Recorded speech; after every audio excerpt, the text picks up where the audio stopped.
This is how you ruin your day as a millionaire. It's been 2 days since I became a millionaire, and I'm currently sitting in my bedroom, which has become a war zone between my laundry, dishes, and random textbooks. But I'm not just any millionaire. I'm a broke college student millionaire. Now you may be wondering, how does one fake being a millionaire? Well, I did something crazy. I found an Airbnb for $1,000 a night and said, screw it, I'm in. This video is exactly what happened when I tried to live like a real millionaire for 48 hours. Now, when you're a millionaire, you wake up early and immediately check your stock portfolio because there's no time to waste in the fast-paced world of Wall Street. Of course, as a broke college student, I am not a millionaire, nor do I invest in the stock market.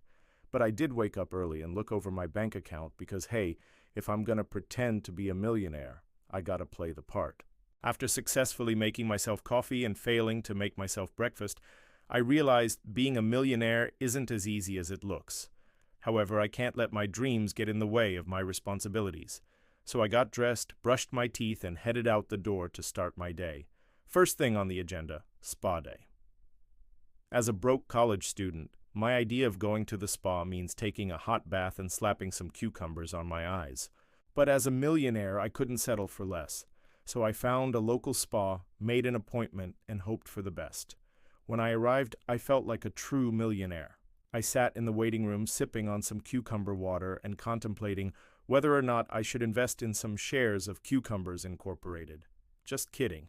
I didn't invest in shares of Cucumbers Incorporated. It's not a real company.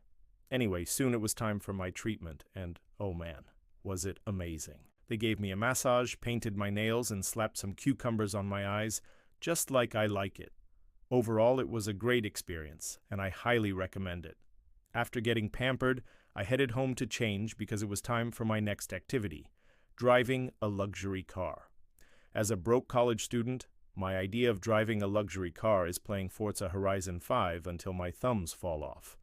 But as a millionaire, I had the opportunity to experience what it would feel like to own a Porsche. I found a local car rental place and rented a 911 for the afternoon. Then I headed out for a joyride. The moment I stepped on the gas pedal, I felt like a true racing champion. Sure, I'm terrible at racing and probably shouldn't be allowed to drive anything faster than a Honda Civic, but hey, when you're a millionaire, you don't need to know how to drive, right? I took the car for a spin around town, and let's just say I honked the horn a few times because I could. Overall, it was an exhilarating experience, and I loved every minute of it. At this point, it was lunchtime, and I hadn't eaten anything more substantial than a bag of chips. So it was time to treat myself to a fancy meal. I found a highly rated restaurant nearby and made a reservation. I knew going into this that I wouldn't be able to pronounce half the stuff on the menu. In fact, I still can't say any of the dishes I wanted to order.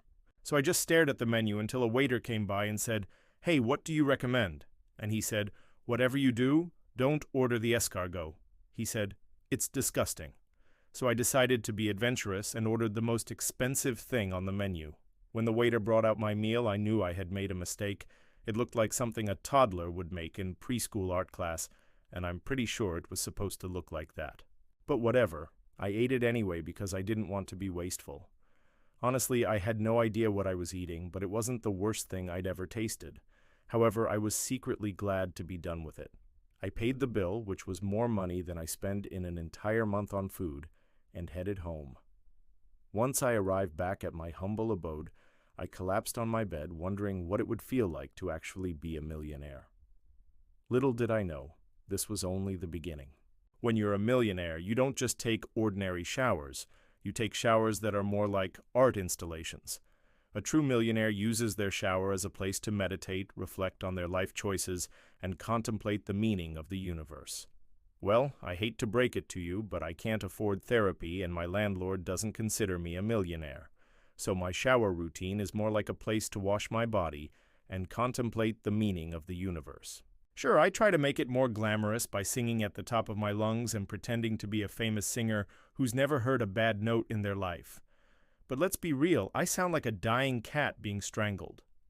Anyway, I got ready for the day and headed out the door to begin the next chapter of my life as a millionaire. The first thing on my list, shopping. A true millionaire doesn't wear ordinary clothes. They wear clothes that are so fancy they come with their own personal stylist and a guide on how to properly pronounce the designer's name. I don't have a stylist, nor do I know how to pronounce Chanel, but I did head to the mall to try on some new clothes. When I got there, I went straight to the most expensive store I could find and started browsing the racks. I found a dress that I liked and decided to try it on. When I came out, my reflection in the mirror almost scared me because I looked like I was auditioning to be the new Bond girl. I mean, the dress was beautiful, but it was definitely not my style. Nonetheless, I tried to rock it and headed to the cash register. When I saw the price tag, I about fainted. I'm pretty sure I could buy 3 Honda Civics with the amount of money that dress cost. I put the dress back and decided to stick to my trusty jeans and t-shirts. A true millionaire knows the value of investing their money wisely, so after my shopping spree, I decided to visit a financial advisor to see what my investment options were. However, I failed to remember that I'm a broke college student, and I don't have thousands of dollars lying around to invest. So instead of visiting a financial advisor, I visited my favorite website, Wall Street Bets. And yes, I did try to invest $100 into GameStop stock, but I doubt that's going to make me millions anytime soon. Anyway, I spent the rest of the day researching stocks, reading financial reports, and trying to make sense of the stock market. At this point, I realized being a millionaire wasn't as easy as it looked. I needed to make smart investments, diversify my portfolio, and keep my expenses low.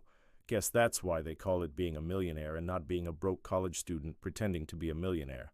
Overall, my 48 hours of pretending to be a millionaire was both an exciting and eye-opening experience. I got to live a lavish lifestyle, indulge in some luxuries, and see what it's like to have a lot of money. But it wasn't all sunshine and rainbows. I had to make smart financial decisions, keep my expenses in check, and pretend I knew what I was doing. If you're ever considering becoming a millionaire yourself, I highly recommend it. Just be prepared to spend a lot of money. I hope you enjoyed watching me try to live like a millionaire for 48 hours. If you did, please hit the like button and subscribe for more hilarious content. And if you've ever pretended to be something you're not, let me know in the comments below. Thanks for watching, and I'll see you next time. Bye.